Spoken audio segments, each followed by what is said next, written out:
Hello, everybody, and welcome to the Shooting the Schmidt Isocast Part 2. Today, coming at you with a couple number of topics. We're going to tune into some UFC news, some TFC news, some personal life updates, and some other junk. So, yeah.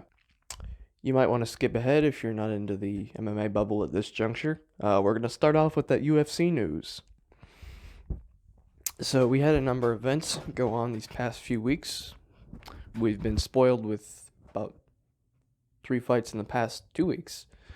One on Saturday of a couple weeks ago, then Wednesday that next week, and then that Saturday after that. The first of those 3 was UFC 249.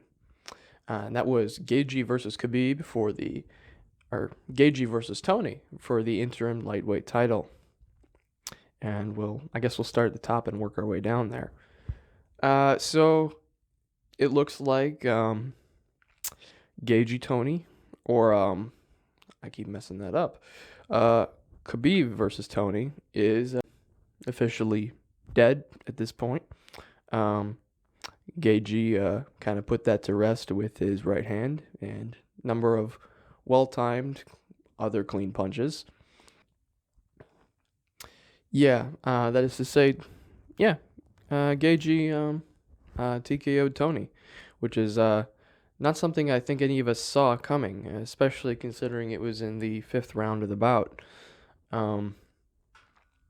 Gaethje was surprisingly efficient with his energy. He's been showing some developments in his fights the past 2 prior to that, but it was unlike a lot of what any of us could have expected from him. Ever since his eye surgery, he's just looked so clean and had such masterful range control.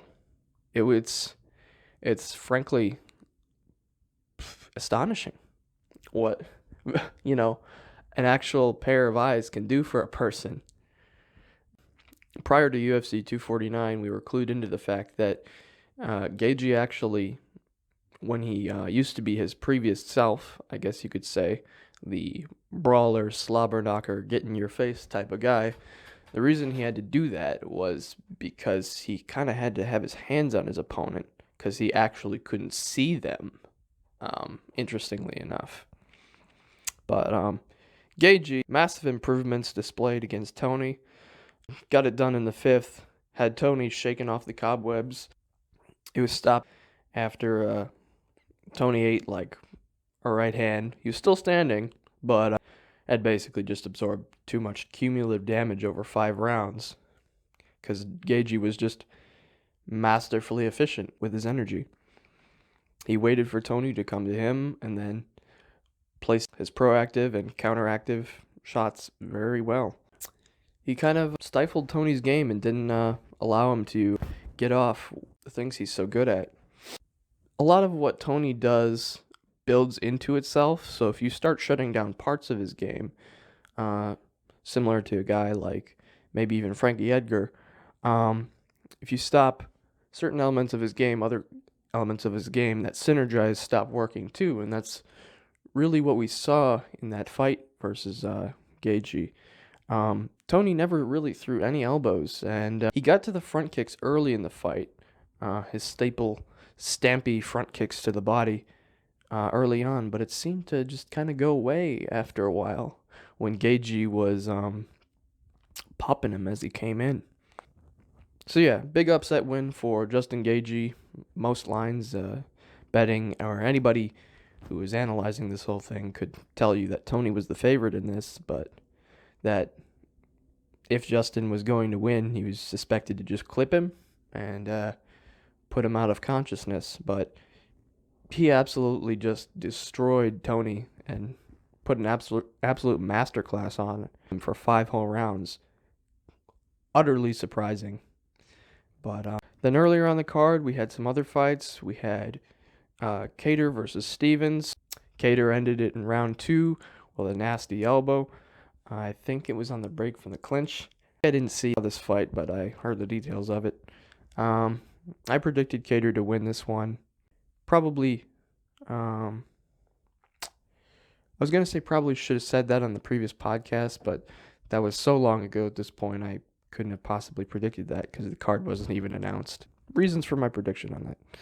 Stevens often really suffers losses versus people who can get away from him and then tag him. Was beaten Magomed Sharipov, I believe, was his most recent opponent prior to Cater, I think. It's a beat, good at everything for 2 rounds or so, and then starts to slow down some. Yeah, but I predicted Cater to win against Stevens because he has footwork, whereas Stevens really doesn't. He kind of just has big scary lariat arms, straight arm swings at people that can put people out if you stand there. But if you don't stand there, you're kind of safe for that time. But yeah, Cater put him out in round 2, TKO. I think it was a nasty right counter elbow. Good win for him. Then scooting back further on, we had the prelim headliners. I know I'm skipping over some stuff, but the 3 fights I was really concerned about were the main event. Stevens, Cater, and prelim headliner. Disclosure, I made my first bet on Cater Stevens and Pettis Cerrone, which was the prelim headliner. Successful in the prelim headliner bet for Pettis Cerrone. I figured Pettis destroyed Donald once years ago and was at a better point in his career at this stage than Donald was. Donald has had some rough losses recently. He got KO'd by Conor McGregor, KO'd by Justin Gaethje, and then prior to that, destroyed by Tony Ferguson for a number of rounds until his eye blew up and they had to not actually blew up, but swelled up, and they had to stop the fight because he couldn't see. And then Pettis has been competitive, but a little fragile. That would be the only knock I'd say on him at this point in his career, but he'd in large part been doing better than Donald. He knocked out Stephen Thompson when he moved up to welterweight, and wasn't on as rough of a skid as Cerrone was. Definitely not on a 4-fight losing streak. Only a 1-fight losing streak, if I believe correctly. Two, I'm wrong. He lost to Diego Ferreira in his most recent bout, and then before that, Nate Diaz, before he went on that whole BMF title run, I guess you could say. So I bet on Pettis. Pettis won, but it was scarily competitive as I was watching it. I know some people even scored that fight for Donald.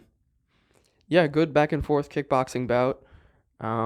Donald took Pettis down a couple times, but I'm pretty sure wasn't able to do very much with it.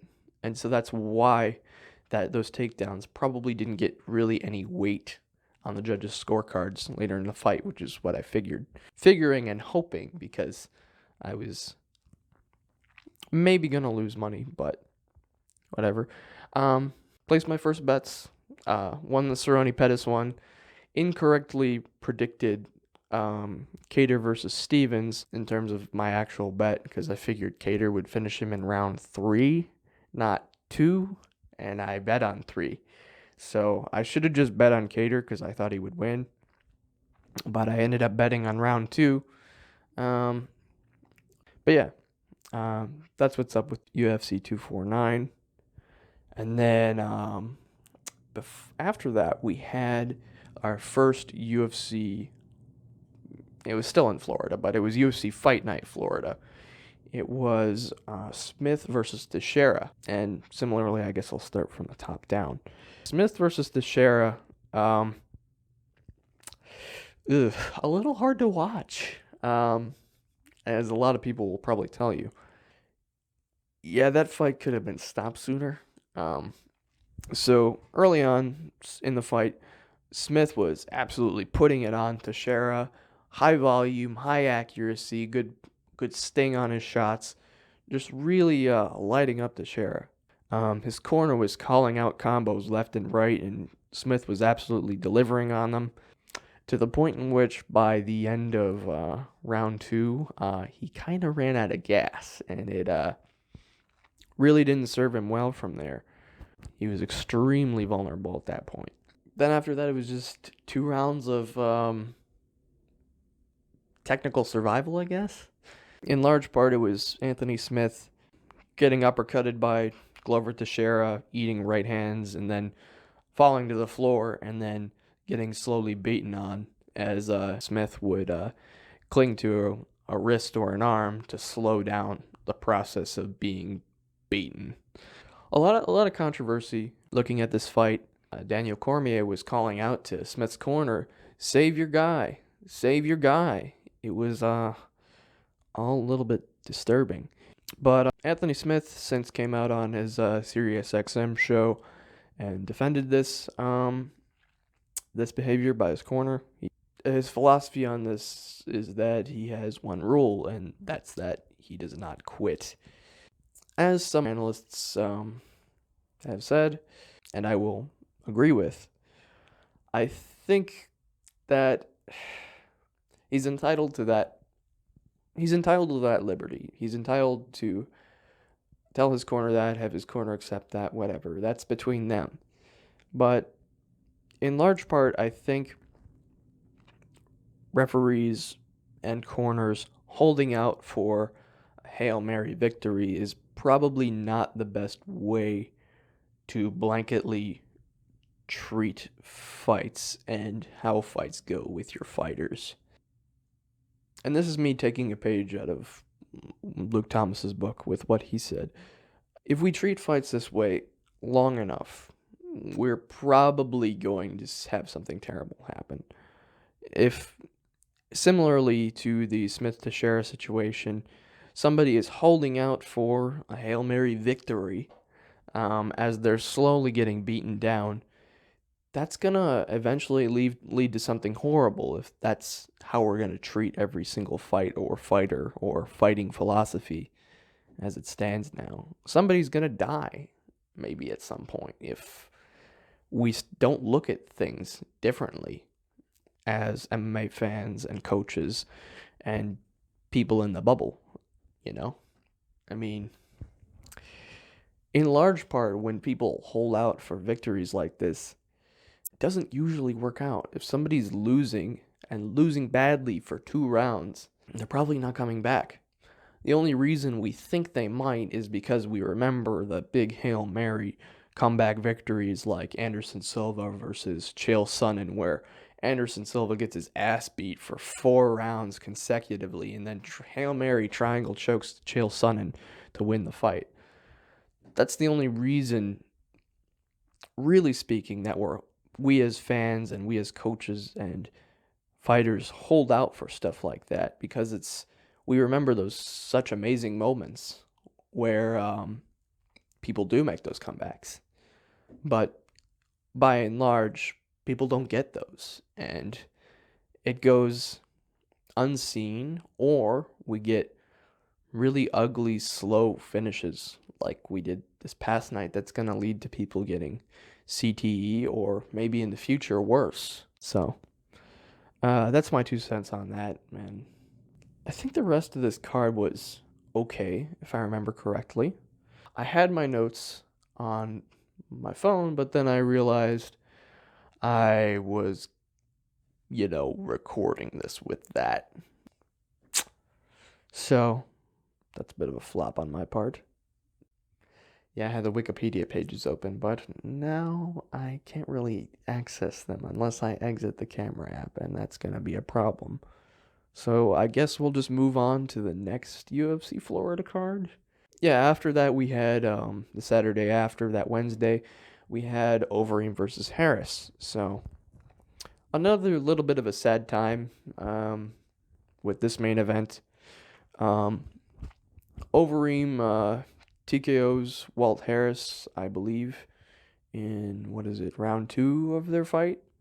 TKOs or subs, I believe. I think it was TKO. It was TKO. Alistair Overeem TKOs Walt Harris in a very Khabib-like fashion. Alistair Overeem continues to develop very late into his career, which is very surprising, or seems to be an interesting thing, if only that. Alistair Overeem gets cracked in round 1, falls to the floor, manages to survive, gets Harris to the ground in round 2 after Harris slips on an invisible banana peel throwing a kick. I can relate to that. And then Alistair grinds him out, pulls his wrists out from underneath him, and then cracks him a few times and on the ground, and it gets stopped there. So, yeah. A lot of people were rooting for Walt Harris in this one. They wanted this to be his, not really a comeback from any losing streak or anything. He was on a winning streak, but he had a very terrible and unforeseen thing occur in his life. His daughter was abducted and murdered. That was just really horrific and unforeseen, so a lot of people were hoping this would be his moment to, like, sort of reclaim some regularity and positivity and good moments, feel good moments in his life amidst this crisis for him. Yes, but Overeem, super classy, super good sport and victory. Offered to train with Walt Harris after the fact. The man's a damn true martial artist.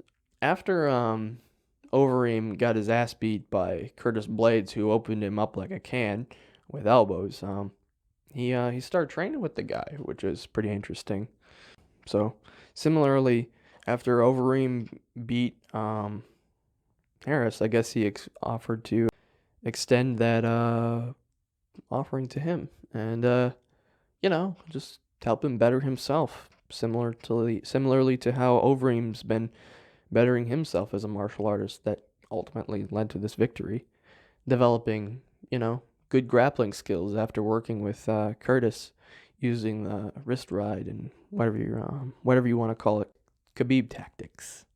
But that was the main event. Little sad, but also kind of intriguing. Harris took it reasonably well. The rest of this card was strange, very strange, and there were probably 2 or 3 decisions that went a little sideways. One of the big ones was Marlon Vera versus Song Yadong. No, I'm not joking. That's his real name. So, Marlon Vera, large part, it was a competitive fight, don't get me wrong. But Marlon Vera, in large part, was the guy pushing forward, landing with elbows. Very Matt Brown type of performance. If you're familiar with Matt Brown, y'all hardcore MMA peoples. Marlon Vera using elbows and knees very effectively, landing on the inside with those elbows and knees when he got there. Song Yadong was landing the bigger punches, but in large part seemed like he was getting edged out in the fight, at least from my perspective. But yeah, it seemed like even he was surprised when the decision went to him at the end of the night. And I think a lot of people were surprised. I certainly was. I had some family watching this fight with me at the time, and they were absolutely losing their shit because they wanted Yadong to win, but because they just didn't like Chito Vera for some reason, but they thought he seemed like kind of a dick. I don't know why, but whatever, I guess. And they just absolutely laughed their asses off when they saw that go to Song Yadong. They thought he had lost, but they thought that was freaking hilarious, man. Yeah, and I kind of thought it was too, to some extent, but I wouldn't endorse bad judging like that in large part.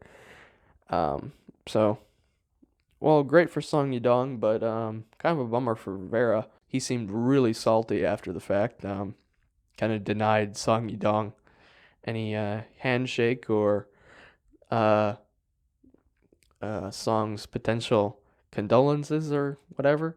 Kind of slapped Song's hand away as he walked away from the ref, holding Song's hand up. But yeah, I get Cheeto's salt there. I would be salty too if I went through a hard fight like that and then just, got denied. So, good for Song Yadong, I guess. I think he's still undefeated at this point. That kind of seems shady now that I think about it like that. The fact that Song was able to stay undefeated after this shady decision, but I won't get too deep into that. Yeah, so anyway, weird decision there with Song Yadong and Chito Vera. And then there was Barboza versus Ige. Edson Barboza moved down to 145, which I thought was really weird because he seemed pretty damn big as a lightweight already. Like, the dude's 5'11 and jacked as hell. Like, holy crap, dude. He filled out his 5'11 frame at lightweight really well already. But evidently, people were saying, like Paul Felder on commentary was saying, well, he was eating pasta and whatever to, like, fill up the lightweight already. So it's not like he had a problem making the weight in the first place. Like, it was never even remotely a challenge for him. So that's really weird. Barboza must be some kind of freak of nature, because him going down to 145 just seemed unheard of to me. But he made it, and he looked less compromised than I thought he would be. His pacing still seemed lower than what I figured he had at lightweight. He threw fewer strikes from what I remember. I'd have to go back and look at the stats on that, but maybe that has something to do with his speed being less of an advantage at 145. Pardon me. Because, when you move down a weight class, you're going to fight people who are smaller. So, in large part, that means you're going to be fighting people who are also in large part faster. Maybe the reason Barboza landed less was down to the fact that he didn't really have as huge of a speed advantage as he had at lightweight. Barboza was looking light years faster than most people at lightweight, which you could see that especially in fights with bigger fighters like Paul Felder. Barboza would just like rip kicks to the body, and then Felder would just kind of have to eat it because he just couldn't block it in time. But versus Ige, Barboza seemed to have the power advantage, which I guess it seems logical. He looked enormous compared to Ige. Ige probably looked like he came into that fight at 160 after rehydrating from 145. Barboza looked like he was still almost a full-on lightweight. He looked like he was 170 plus pounds. Just absolutely enormous. And with that size and power advantage, he was able to knock Ige down in round 1, I believe. I figured when I was watching it, they might score that round a 10-8, but I'm pretty sure Ige rallied back and made it more competitive in that round, which is why it must have not been such a big difference in the scoring. So, yeah, but ultimately, Ige was able to take Barboza down at certain points in rounds 2 and 3, I believe. He was able to use the traditional Khabib wrist ride, similar to Overeem, what he used on that same night later on. Then pound Barboza a couple times. But then Barboza was able to just yeet his way up from the ground, both using his size and, the added benefit of leading against the cage, which usually the Khabib style of control against the cage usually takes away, but Barboza, being such a huge dude at featherweight, was able to just yeet his way up back to his feet and then continue the kickboxing fight from there, or the kickboxing portion of the fight from there. But I thought Barboza won. He seemed to land with more sting than Ige did. He definitely had a lot less volume than Ige did because, like I said, either his speed to get to the target was less so than it was at lightweight versus smaller competition, or the weight cut just depleted his ability to throw more and depleted his gas tank, which is also maybe what I suspected. But in the end, Ige won that fight. Close fight, not a robbery, as most people will say, and I think I will say too. But left me scratching my head a little bit because I did score it differently. I think I scored it. I scored it 2-1 Barboza. But yeah, another weird moment for that card, scoring, looking a little shady. And then the other one, which went a little strange, was Claudia Gadelha versus Angela Hill. So this was a straw weight bout. This was supposed to be Angela Hill's like breakthrough moment into like the top 5 or maybe 10. I think it was top 5 of the strawweight division.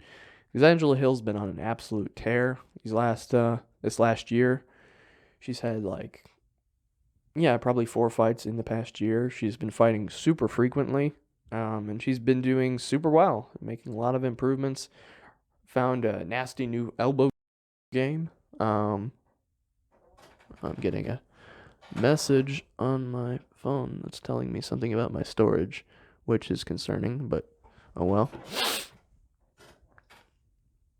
Okay, we're still rolling, so I'll try and wrap this up quick. But yeah, Angela Hill now able to finish fights with elbows, which is pretty cool. Was landing a couple of those on Claudia Gadelha throughout this fight. Claudia landing the slightly heavier shots when she would land. She looked pretty massive for this fight. Didn't come in, at least visually speaking, in quite the same condition she usually does. Her cardio was still the same. She still had enough to basically land and go forward for about a round and a half and then completely gassed out from the massive weight cut. I don't know why she sticks at straw weight. I feel like she'd probably be a much better athlete now that we have a 125 division, and she could probably, extend her fighting capabilities to more than a round and a half if she moved up and just didn't destroy herself to make the weight. But that's just me.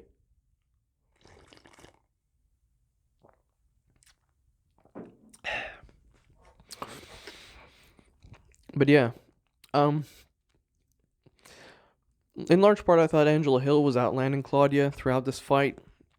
She landed with more volume and landed with some decent sting on her shots when she did land too. So I figured her volume overpowered the couple of good blows Claudia landed in the first round and a half or so. But evidently I was wrong, at least according to the Florida judges, who scored it for Gadelha in the end, which was a big surprise to everybody. But Angela Hill took it really well afterward, went out and celebrated her moral victory with her team afterward. Took her probably undeserving loss a little better than Chito Vera did, which was kind of nice to see. That's in large part what was up with the Overeem versus Harris Florida 2 card. And that's it for UFC news. So for those of you not interested, you can tune back in now. I'll timestamp this in the comments maybe, if you like. And let's move on to TFC news, Total Fight Challenge news. So, what's up with my fight career, my amateur fight career? Well, it looks like it's on hold for a while because fucking COVID.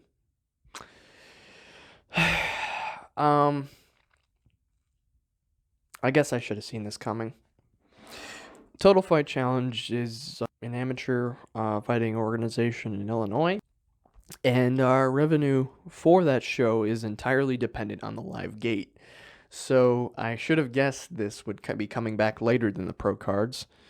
We thought originally it was going to come back in October or as early as October, but it looks like it's going to be coming back February of next year. February 2021. So I'm not going to be fighting for a long while. So in the meantime, I have been applying for some what is it? What do they call those? They have a term for jobs that are necessary for, COVID quarantine times. So yeah, I've been applying to a lot of necessary jobs or required jobs. Um, a lot of package handling things, UPS, FedEx, Amazon, things like that. Um, and I guess that'll segue us smoothly into my life updates, I guess. So I've been running more. Yeah, I don't know if you could tell, based upon, the camera setup or whatever, but I'm probably 5 pounds lighter than the last time I did this podcast, which is nice. I feel better. And I've probably visibly more energy during this one than I have had since the last time. That's in large part since I actually slept well today, um, which is still kind of an anomaly. Still have periods during this whole strange time where the sleep goes off the rails for about a week and then it gets back on track and then it's not and then it's good again and not, back and forth, weird shit. But yeah, I've been running. I got some new running shoes, which I can show to you right here. I will get up, grab these.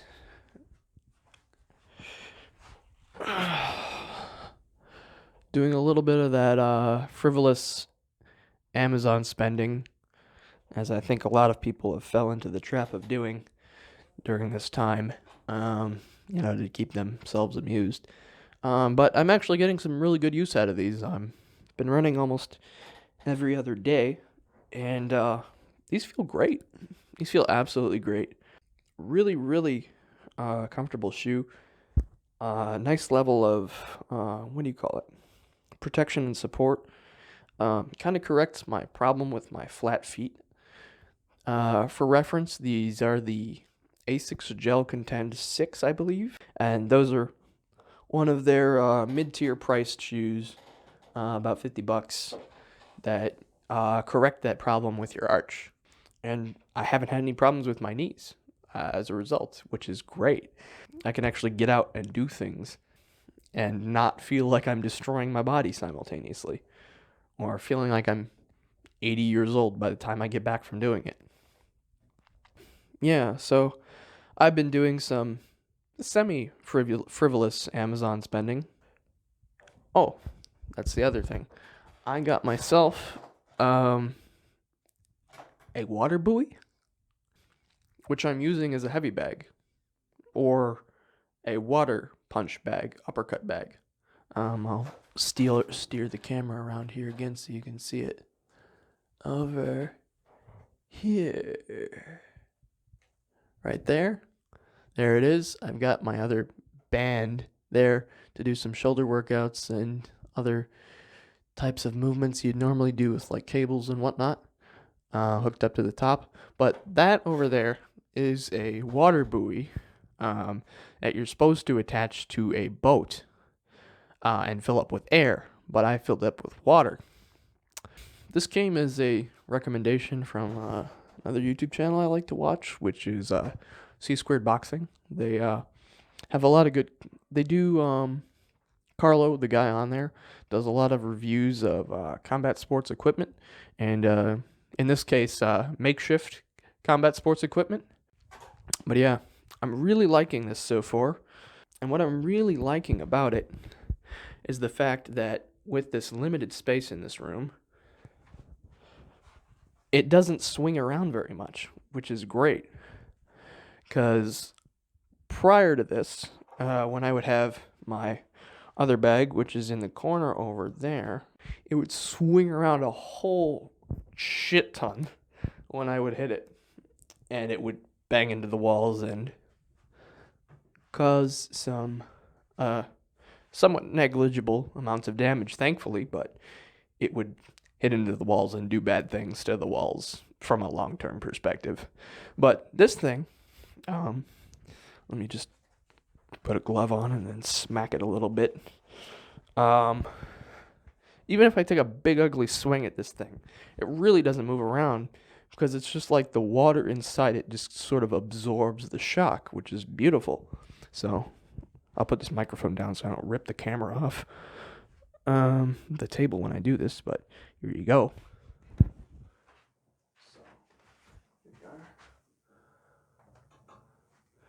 Big ugly swing. Doesn't move that much.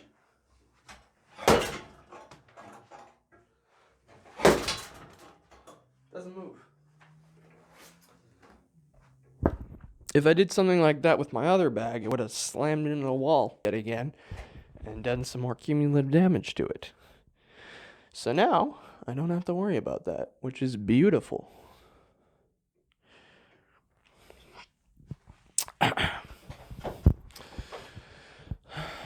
So yeah, that's a lot of fun. On the days I don't run, I've been doing that, doing rounds on that, about 2-3 minutes at a time. Then hitting my older bags over there for another minute or so, doing ground and pound. Really getting that MMA cardio that's suited to transitioning between tasks,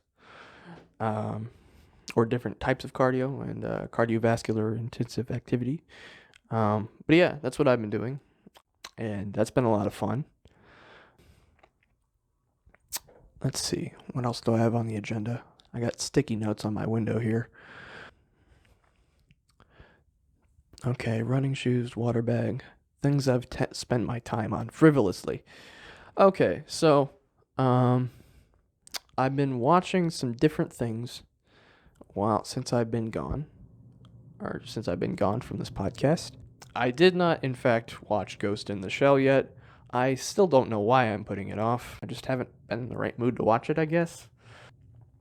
But I have been watching Avatar, because they put that shit on Netflix and it makes it easy and convenient for me to watch it.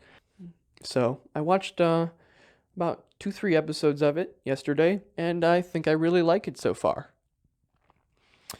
Great show. I figured I wouldn't like some of the characters as much as I thought, but so far I think that's been disproven. Or at least I haven't felt that way, I should say, so far, which is great. A lot of these characters I thought were going to be, energetic to the point of being irritating, were not. And it was, altogether off to a very good start in my mind. So I'm liking Avatar. So other than that, the other stuff, the running and the bag work and watching shows, I've been revisiting some old Doom mods. Doom, a game that came out in the 90s, since has a really cool niche fan community where they make edits and updates of the game that you can apply on top of pre-existing copies of the game to add new features to it. So I've been revisiting Vanguard, which is a really cool sort of puzzle type mod, but also there's a lot of cool shooting and blowing things up type of thing going on with it. It's one of those mods where it disables jumping if you're using Z-Doom, which I use. So it really makes you play the game the way you're supposed to. And then also I've been stacking that mod with Brutal Doom, or Project Brutality, which basically just makes everything a lot cooler and a lot more violent. It changes, it gives you more enemy variant types, and gives you some new weapons like a black hole gun, at least when you get to the later stages of the game.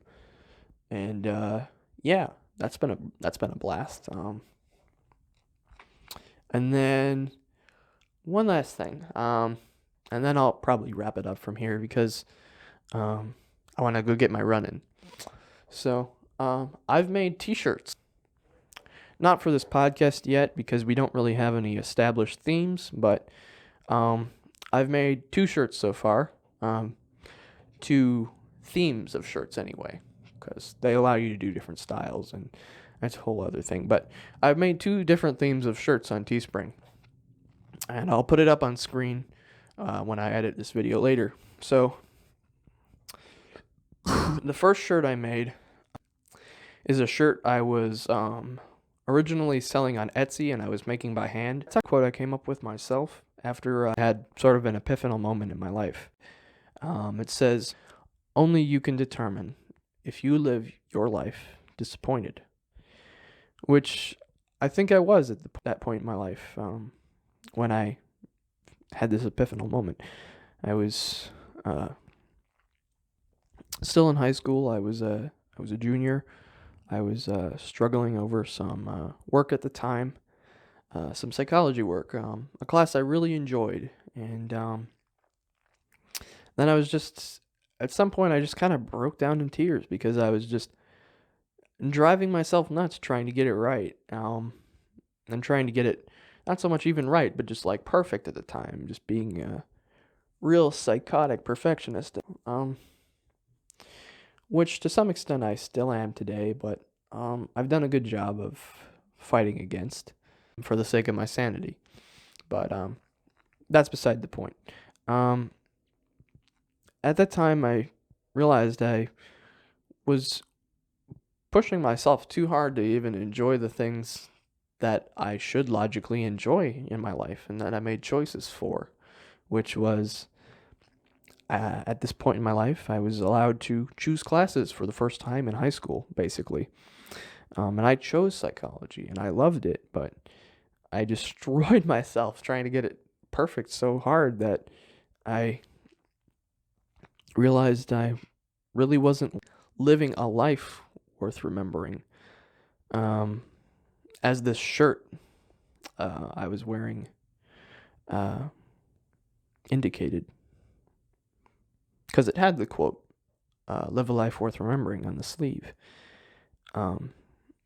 And yeah, I had that realization, and from there, I realized I didn't want to live my life disappointed, and I realized that was my choice to make, and after that, I started trying less hard at school and got the same results because I realized how hard I was working at something, or how hard I was working at things at the time was completely senseless and was doing nothing but grinding myself down too quickly. And that's what inspired the quote that's on the shirt now. It's "Only you can determine if you live your life disappointed." And yeah, that was the first shirt I put on Teespring during this whole quarantine thing. So yeah, that shirt holds a little bit of a special place in my heart.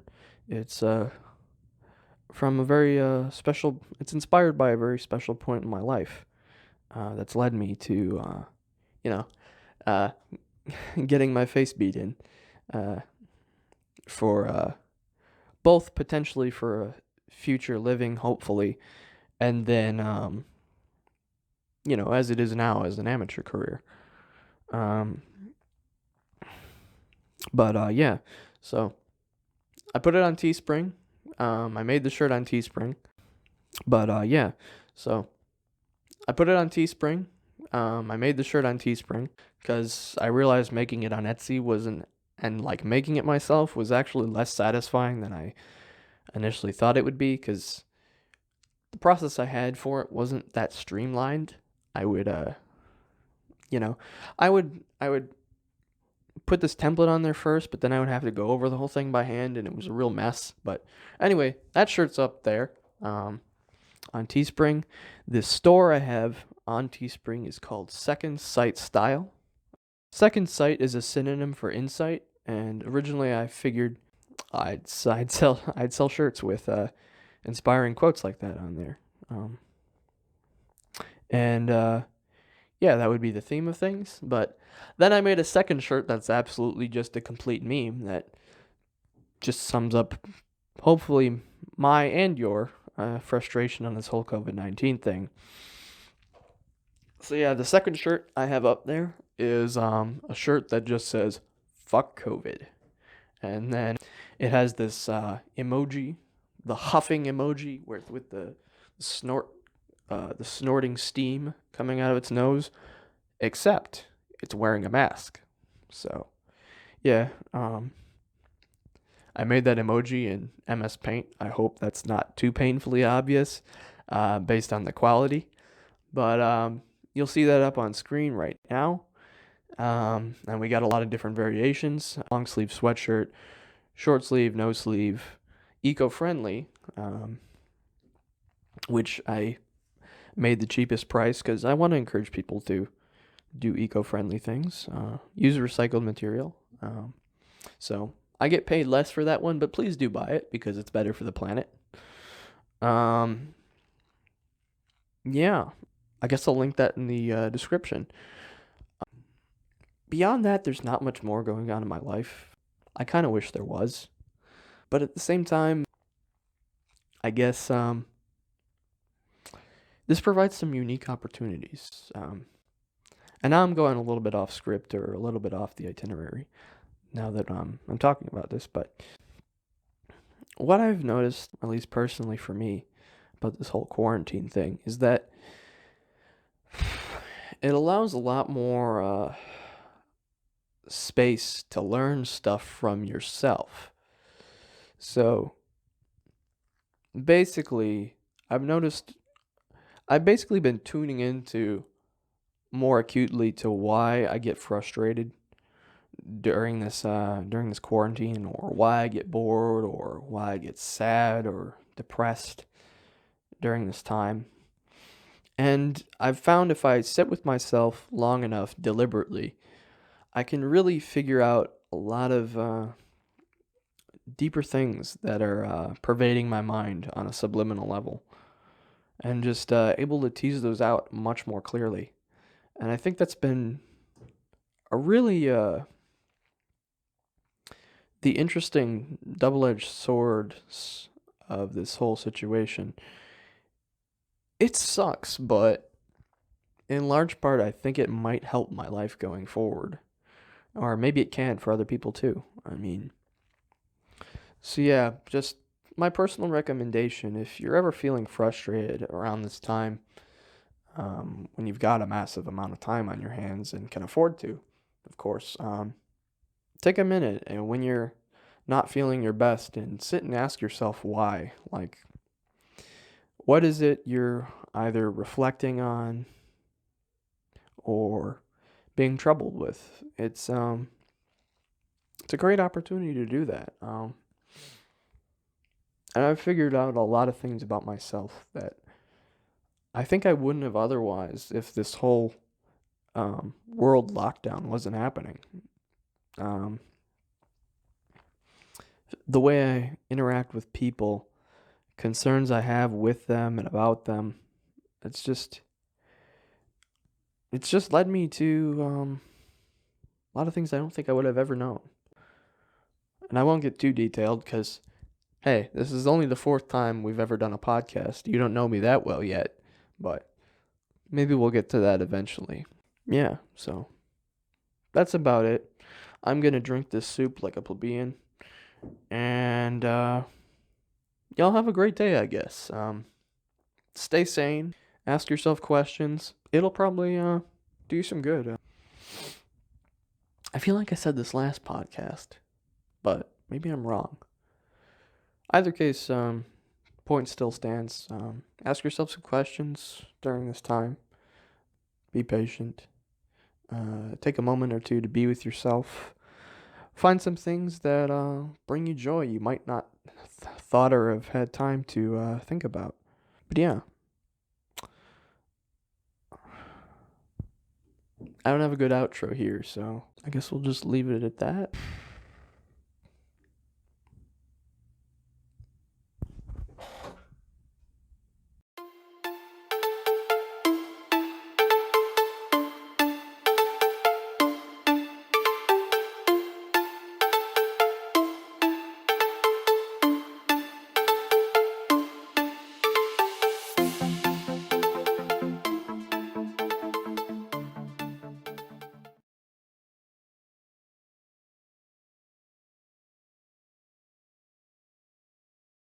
Um, um, um, um, um, um, um, um, um, or, um, um, um, um, um, um, um, um, um, um, uh, um, um, um, um,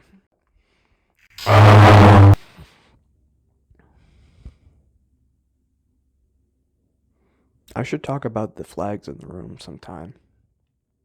I think I might have said it before, though, so I don't know if it matters. Whatever.